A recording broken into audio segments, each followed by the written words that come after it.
BJP के राष्ट्रीय कार्यकारी अध्यक्ष नितिन नवीन ने पूर्व प्रधानमंत्री अटल बिहारी वाजपेयी के जन्मदिन के मौके पर आयोजित कार्यक्रम में भाग लिया। इस मौके पर नितिन नवीन ने कहा है कि जब हम श्रद्धेय अटल जी को याद करते हैं तो हमारे सामने उनके कई रूप सामने आते हैं। कभी हमें पाकिस्तान से दोस्ती करने के लिए बस यात्रा करने वाले पीएम नजर आते हैं तो युद्ध की स्थिति में पाकिस्तान के चुनौती देने वाले नेता के रूप में भी हमारे सामने आते हैं।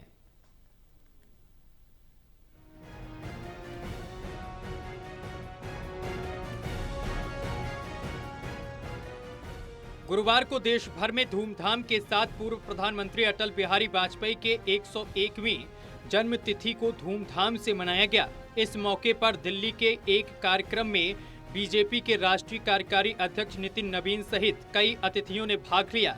इस कार्यक्रम में दिल्ली बीजेपी के अध्यक्ष वीरेंद्र सचदेवा सहित सांसद बांसुरी स्वराज और विधायक नीरज बसोया भी मौजूद रहे।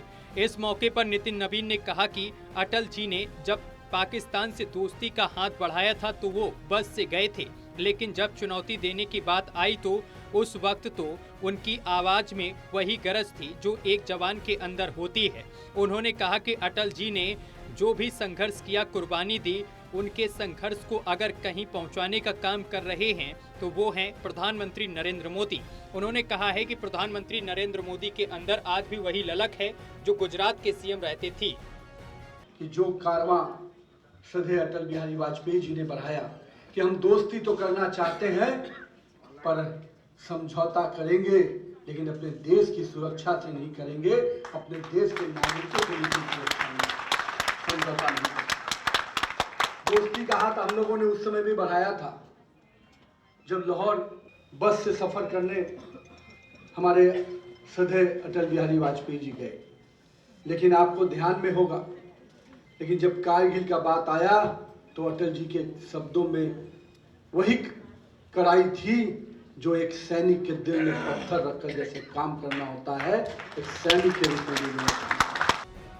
बीजेपी के राष्ट्रीय कार्यकारी अध्यक्ष नितिन नवीन ने कहा है कि राजनीति में शॉर्टकट से बचना चाहिए, क्योंकि वो लोग जिन्होंने शॉर्टकट अपनाया वो ज्यादा नहीं चल पाए।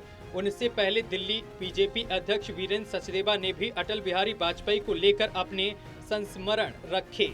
उन्होंने कहा कि हम सभी राजनीतिक कार्यकर्ताओं को जीवन में 3 लोगों को जरूर पढ़ना चाहिए। उन्होंने कहा है कि आप पंडित दीनदयाल उपाध्याय, डॉक्टर श्यामा प्रसाद मुखर्जी और श्रद्धेय अटल बिहारी वाजपेयी के बारे में हमेशा पढ़ना चाहिए।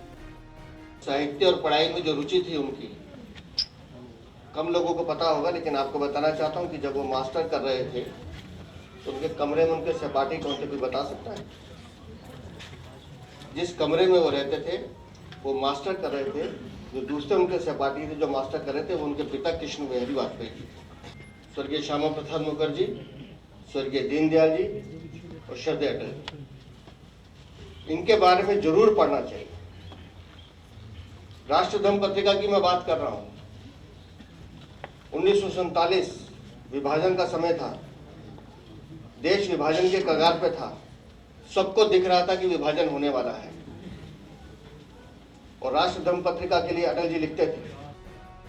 वीरेंद्र सचदेवा ने आज अटल जी के भाषण की शैली के बारे में भी अपनी बात रखी और कहा कि कहां किस बात को कहना है और कहां रुकना है, ये भी हमें अटल जी ही सिखाते हैं। कैमरा पर्सन विद्या के साथ ललित नारायण कांडपाल, टोटल न्यूज, दिल्ली।